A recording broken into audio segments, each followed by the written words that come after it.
দিচ্ছে। আমাদের সমস্যা হচ্ছে মেয়েছে পুকুরটা লিখে কেন, এটা ঋষি, এটা গামালা ওরা লিখতো, কিন্তু আমরা লিখি কিন্তু আমরা সুবিধার জন্য আমরা খাস এখানে আসি, আমরা অগ্রাধিকার আমাদের বেশি আছে, হাঁস মুরগি এসে হ্যান ত্যান সবকিছু দেখার জন্য আমরা এই পুকুরটা নেওয়া আর কি।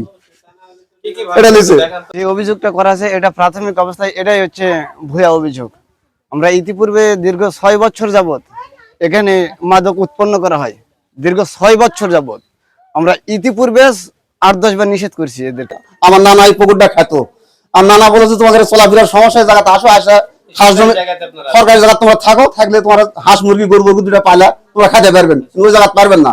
এই বিধায় আমরা এখান থেকে চলে আসছি, আর সেখান থেকে প্রায় 17 বছর ধরে এই জায়গাতে আমরা আছি, এতদিন কোনো সমস্যা হয়নি। এই পুকুরটা আমরা একদিন খাইনি, এবারই নিছি আমরা, নেওয়ার পর থেকে এই সমস্যা শুরু হয়ে গেছে। বা কোনো কিছু দেখাতে পারবে যে আমি ওই সময় ছিলাম? না না, আমি তো ছিলামই না ওই সময়, আমি থাকলে হয়তো গন্ডগোল হয়তো বেশি হতো, নাইলে হতো না, এরকম কোনো কিছু একটা হতো, কিন্তু আমি তো ছিলামই না, তাহলে আমি কিভাবে বলবো যে হচ্ছে আমি অভিযুক্ত? কিন্তু এরাই পাস করে যায় আর কি, আগে আওয়ামী লীগ ছিল, এখন আসলে নতুন বিএনপি হয়েছে, ক্ষমতা বাড়ছে আর কি। আমাদেরকে ন্যায় অন্যায় করে যেভাবে আমরা সেখানে থাকতাম, আমাদের ভাঙচুর থেকে আমরা থাকতাম, তা আমাদেরকে মনে করে মারা দিত এখানে। আমরা পালা যাওয়ার পর আমাদের বাড়ির যা অভিযান চালাইছে ওটা আমরা দেখতে পারিনি, এখন তারা এখন ওরা ভিডিও করে তারা এখন মোবাইলে দেখাচ্ছে। ঈদের দিন নামাজের পরে আর কি, নামাজ পড়ে আসছি, তারপরে নামাজ পড়ে আসা আধা ঘন্টা পরই এই অভিযান।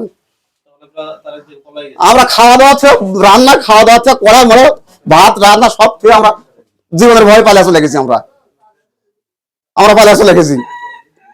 তা আমার আবেদন, আমি সুষ্ঠু বিচার যেন পাই, এটা আপনাদের কাছে আমার আবেদন নিবেদন এবং আমার চাওয়া পাওয়া। শুনলাম যে হচ্ছে এরা নেশা খাওয়ার জন্য আসছিল, ওই লোকগুলাকে এরা বলে এখান থেকে পাঠিয়ে দিছে, দেওয়ার পরে এরা ওই গ্রামে যা বলছে যে আমাদেরকে অপমান করছে। পরে ওরা 40-50 জন লোক আসছে একসাথে, আসার পরে ওরা এই জায়গায় নেশা পায়নি না কি হয়েছে, ওরাই নাকি ভাঙছে, যেটা আমি শুনছি।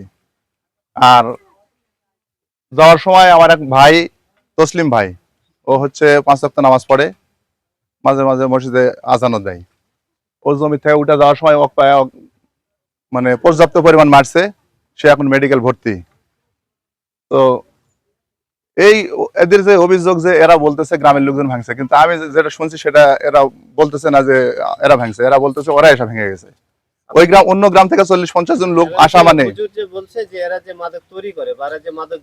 হ্যাঁ, না না না, এরা তো ওই জায়গাতে উচ্ছেদ করার জন্য যায়নি, এরা ওই জায়গাতে উচ্ছেদ করার যায়নি। ইতিপূর্বে অনেকবার পুলিশের জায়গায় আসছে, তাদের চুলা চাকি ভাঙছে, অনেকবার মাদক পাইছে, সেগুলো এই জায়গায় ধ্বংস করেছে, কিছুগুলা নিয়েও গেছিল থানায়, 4-5 বার আসছে।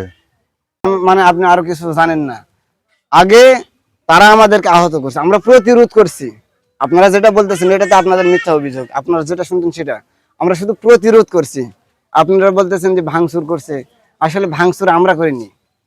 এখানে আমাদের যেটা করণীয় আমরা মনে করছি যে এটা করলে হয়তো বা ভালো হবে, বিদায় আমরা এই পদক্ষেপটা গ্রহণ করছি। কেননা 6 বছর যাবত আমরা নিষেধ করে আসতেছি, আমাদের কোনো ফলাফল আমরা পাই না।